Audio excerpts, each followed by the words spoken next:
विद्वान से एक बार सुना है कि जिसने जीवन में कभी कोई त्रुटि ही नहीं की, उसने भला जीवन से क्या सीखा। जय हिंद दोस्तों, चलिए आज हम जान लेते हैं आचार्य चाणक्य के बारे में। ठीक है, इनके बारे में पहले जानेंगे, फिर ये एक तो ये कमाल के विद्वान थे, इनका टक्कर का तो मतलब कहते हैं ना नो मैचेबल, तो इनके मैच का तो कोई आदमी नहीं था और ना अभी तक हुआ, मेरा ऐसा मानना है। तो चलिए पहले फिलहाल इनके बारे में जान लेते हैं। देखिए, इनके बचपन का नाम क्या था? चाणक्य। मतलब बचपन का नाम नहीं, इनको तो विष्णुगुप्त भी बोल सकते हैं, कौटल्य भी बोल सकते हैं। बचपन में इनको कौटल्य कहा जाता था। कौटल्य के बाद में फिर इनको बाद में इनका नाम चाणक्य पड़ा। इनका नाम वैसे इनके पिताजी के नाम पे पड़ा था, क्योंकि इनके पिताजी का नाम क्या था?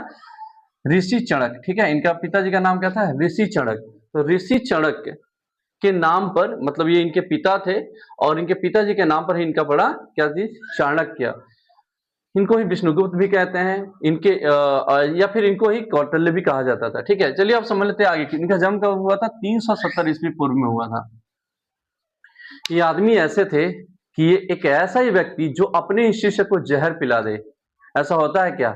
लेकिन अपने सबसे प्रिय शिष्य को इन्होंने क्या किया था? जहर देते थे डेली। इनके सबसे प्रिय शिष्य कौन थे? दो थे, एक का तो नाम मैं बाद में बताऊंगा, आप लोग कमेंट करके बताना। लेकिन जो सबसे फेमस हुए थे वो थे चंद्रगुप्त। क्या नाम था उनका? चंद्रगुप्त मौर्य, जिन्होंने पूरे संपूर्ण या फिर मैं कहूं अखंड भारत का निर्माण किया था उन्होंने। ठीक है, चलिए तो इनका जन्म कब हुआ? मतलब आचार्य चाणक्य की जन्म कब हुआ था? 370 ईस्वी पूर्व में हुआ था। स्थान कौन था? तक्षशिला। कौन सा जगह था? तक्षशिला, या मैं कहूं पाटलिपुत्र क्षेत्र, मतलब पटना में। आगे ओके। उनके पिताजी का नाम क्या था? ऋषि चणक। पिताजी का क्या नाम था? ऋषि चणक। वो एक मतलब ऋषि थे। इनके माताजी का नाम अभी तक इतिहास में कहीं मिल नहीं सकता है आपको।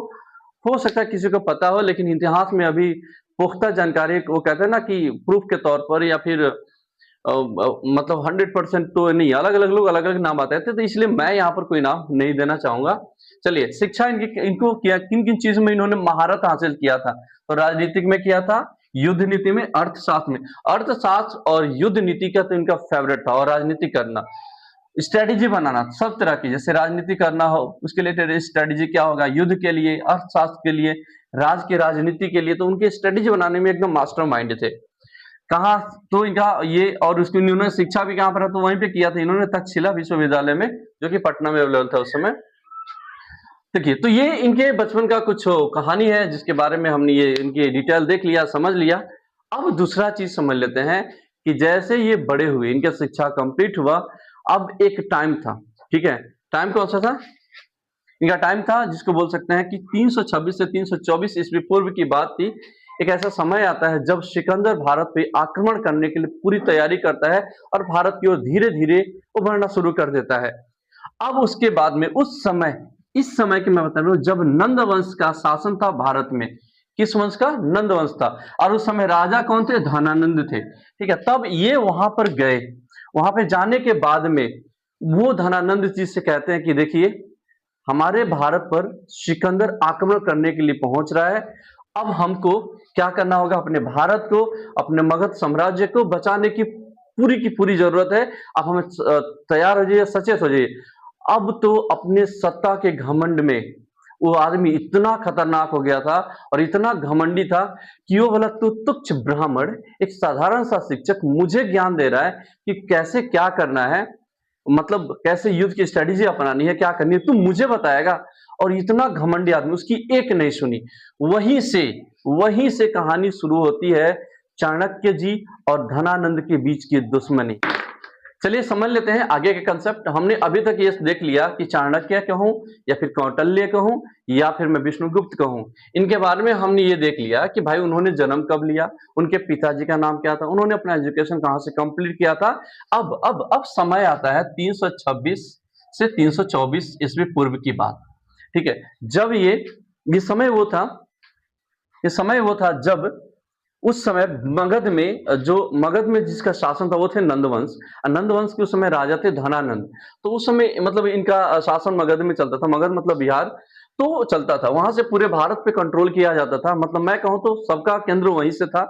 ठीक है, अब क्या हुआ कि सिकंदर जो क्या किया, भारत की तरफ चढ़ाई करना शुरू कर दिया। अब ये पता चला किसको, चाणक्य को। किसको? चाणक्य की। अब ये बेचारे पूरा अपना स्ट्रेटेजी बनाया, इन्होंने पूरा अपना पूरा पोथी ओथी निकाला, पूरा स्ट्रेटेजी बना करके पूरा फुल प्लान कि उसको जवाब कैसे दे सकते हैं, उसको टक्कर कैसे दे सकते हैं। और ये चले गए किसके पास? धनानंद के पास में। किसके पास? धनानंद के पास में। अब धनानंद के पास पहुंचे तो वो तो एकदम पार्टी में अपने व्यस्त था, मगन था, सत्ता के वो मतलब पता है ना आपको कि सत्ता का वो ऐसा नशा चढ़ गया था कि एकदम कुछ उसको पता ही नहीं चल पा रहा था कि मैं क्या कर रहा हूँ, कि एकदम खतरनाक तरीके से बेहोश हो पड़ा था ये। वो बोलता है ना, मग्न हो जाना, किसी को क्या फर्क पड़ता है, मुझे कुछ नहीं फर्क पड़ता है। तो ऐसे अब ये लेके गए, कहे धनानंद महाराज, अशोक जो क्या बोलते हैं, सिकंदर जो है हमारे भारत पे आक्रमण कर गया है, करने आ रहा है, अभी बस नजदीक ही पहुंच चुका है। अब हमें ये प्लानिंग है मेरे पास, ये सारा अपना स्टडी जो भी बनाए थे इन्होंने अपनी रणनीति, तो पूरा उसके सामने रखे, उसको बताए। वो इतना घमंड हो गया, उसको इतना घमंड था अपने सत्ता का, था कि हमारा मेरा इतना विशाल सेना और वो मुझे हराएगा, ऐसे बोल करके उन्होंने मतलब क्या बोलते हैं, चाणक्य को लात से मार दिया, अपमान कर दिया, कई साधारण शिक्षक बोल करके, तुच्छ ब्राह्मण बोल करके, भिखारी बोल करके, अपमान करके, और उनकी चोटियां, वो पहले से ब्राह्मण होते थे लंबी लंबी चोटियां, आज तक निकलवा दिया, घसीटवा दिया। अब उन्होंने जैसे वो बाहर आए, अब उनको घोर अपमान हो, देखिए किसी ब्राह्मण व्यक्ति है ना, किसी शिक्षक का अगर अपमान हो जाता है ना तो उसको बहुत बुरा लगता है, बहुत ज्यादा। एक भरी समाज में अगर एक शिक्षक का, एक ब्राह्मण का अपमान हो तो बहुत बुरा लगता है उसको। कोई व्यक्ति बेशक समझ ले, लेकिन उसको तो बिल्कुल बर्दाश्त नहीं होता है। अब वो जब बाहर निकला तो उसने बोला कि तो बहुत बड़ा घमंडी आदमी है। अब ये बेचारे एकदम गुस्से से लाल, और फिर उन्होंने प्रतिज्ञा लिया, बोला धनानंद, तू आज जिस सत्ता की शक्ति में आज अंधा हो रखा है ना, चूर हो रखा है ना, मैं विष्णुगुप्त, कौटल्य, चाणक्य पुत्र चाणक्य आज ये वचन देता हूं कि जब तक मैं तुम्हारे मगध के सिंहासन पर किसी ऐसे व्यक्ति को न बिठा दूं जो पूरे मगध के साथ साथ अखंड भारत के लिए प्राण देने के लिए तैयार हो और साथ साथ तुम्हारा सर्वनाश न कर दे, तब तक मैं अपना चुटिया नहीं बांधूंगा। और एक बात सुन लो धनानंद, कोई भी शिक्षक साधारण नहीं होता है, उसके हाथ में प्रलय और सृजन का पूर्ण शक्ति होता है। तो ये बात ध्यान रखना। और उसके बाद में वहां से वो चले जाते हैं, ठीक है। और अब आगे की कंसेप्ट में हम ये समझेंगे कि मतलब चाणक्य जो थे वो चंद्रगुप्त से कैसे मिले, ठीक है, उनको कैसे उन्होंने तैयार किया, अपना सेना कैसे तैयार किया। चंद्रगुप्त एक साधारण से व्यक्ति थे, एक बहुत ही गरीब फैमिली से बिलोंग करते थे, तो उनके बारे में हम जानेंगे। और फिर तब तक के लिए जय हिंद।